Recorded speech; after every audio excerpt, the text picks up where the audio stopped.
Bismillahirrahmanirrahim. Assalamualaikum warahmatullahi wabarakatuh.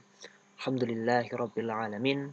Bertemu lagi kita dalam mata pelajaran prakarya dan kewirausahaan kelas 11 MIPA SMA Istiqomah Muhammadiyah Samarinda. Pada kesempatan kali ini kita akan mempelajari pada bab budidaya pembenihan ikan konsumsi. Eh, untuk mempelajari lebih lanjut, mari kita simak terlebih dahulu tujuan dalam pembelajaran kali ini. Yang pertama, kita akan memahami perencanaan usaha budidaya pembenihan ikan konsumsi, kemudian menganalisis sistem produksi pembenihan ikan konsumsi. Yang ketiga, menyusun perencanaan usaha budidaya pembenihan ikan konsumsi. Yang keempat, memproduksi benih ikan konsumsi. Yang kelima, menghitung dan strategi promosi budidaya pembenihan ikan konsumsi. Baik, di sini kita akan melihat peta konsepnya. Budidaya pembenihan ikan konsumsi. Baik, ada yang pertama adalah mengenal berbagai jenis ikan konsumsi. Kemudian merencanakan usaha budidaya pembenihan ikan. Selanjutnya mengenal tentang sistem produksi pembenihan ikan produksi.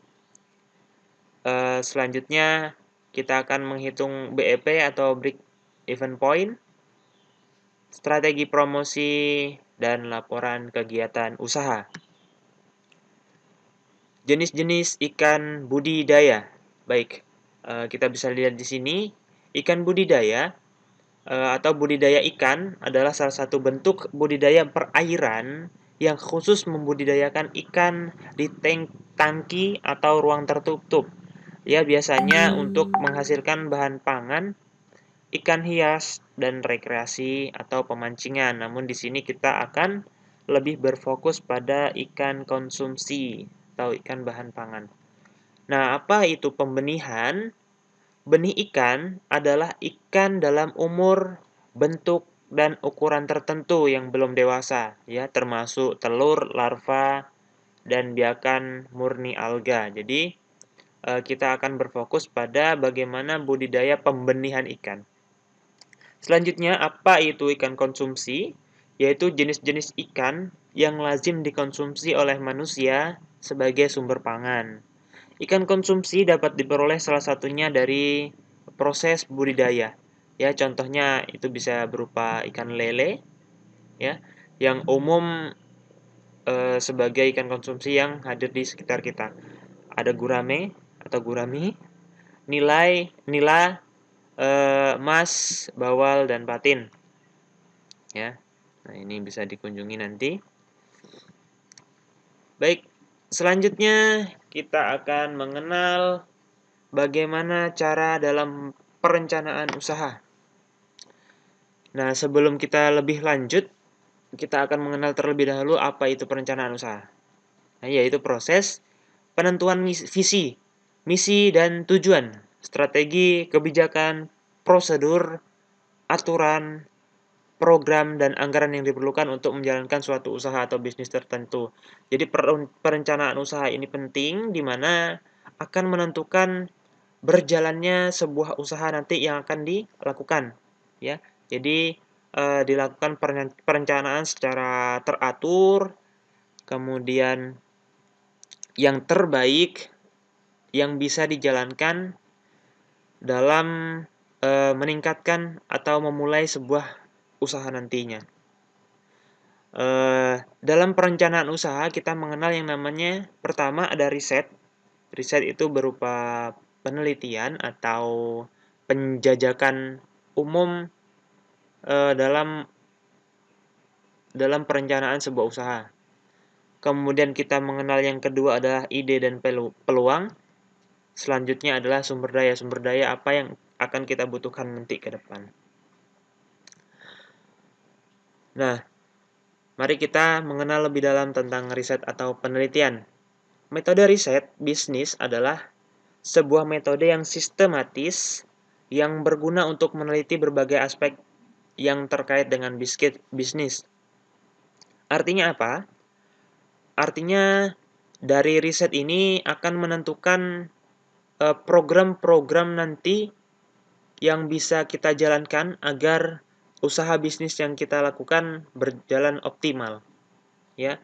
Baik itu dari beragam aspek, aspek internal maupun aspek eksternal, dan pengaruh-pengaruh hal-hal yang lainnya. Selanjutnya ada namanya ide dan peluang usaha, yaitu rencana atau gagasan seseorang untuk menggunakan kesempatan yang sudah pasti yang bisa didapatkan oleh seseorang dengan cara mengandalkan suatu potensi dan keahlian yang telah dimiliki oleh orang tersebut dengan cara memanfaatkan waktu dan kondisi yang ada. Nah, ini bisa kita peroleh, ya, berupa kesempatan yang sudah pasti tadi, yakni setelah kita melaksanakan tahap pertama, yaitu riset tadi. Ya, jadi hasil riset maka kita akan melakukan atau mendapatkan ide maupun peluang dari hasil riset usaha. Nah, baik. Selanjutnya, ini namanya sumber daya. Beberapa aspek di dalam sumber daya itu teruntuk di sini kita mengenal ada 6 aspek.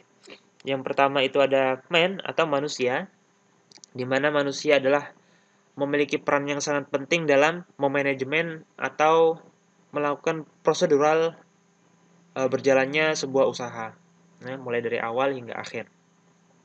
Selanjutnya ada money atau uang, di mana uang merupakan salah satu bentuk modal, ya, yang bisa kita